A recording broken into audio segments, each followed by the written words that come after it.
In today's video, I'm going to teach you how to delete your Kit account. If you've been using Kit, previously known as ConvertKit, and you've decided it's time to close your account, I'll walk you through the process step by step using the latest interface. Stay with me and follow along in your own account so you don't miss anything.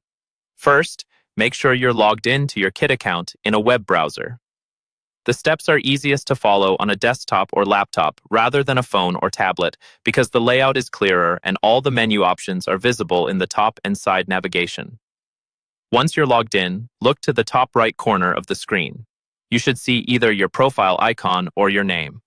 Go ahead and click on that. This will open a small drop-down menu with several options that relate to your account.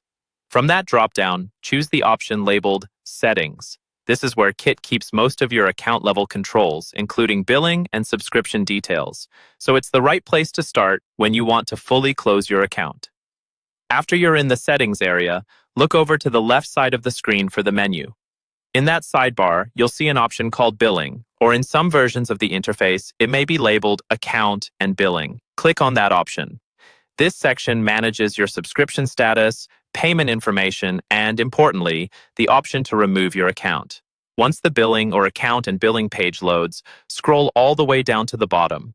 Don't worry if you pass through a few different sections like invoices or plan details. Just keep going until you reach the very end of the page. There, you should see a link or button that says Delete My Kit Account. Click on Delete My Kit Account.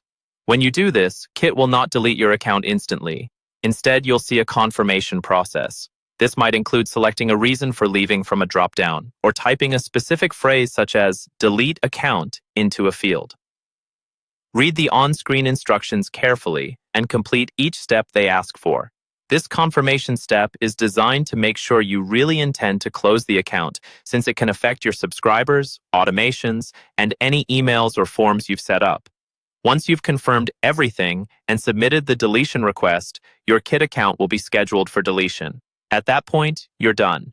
Just make sure you've saved or exported anything important beforehand, because you may not be able to access it again after the account is fully removed.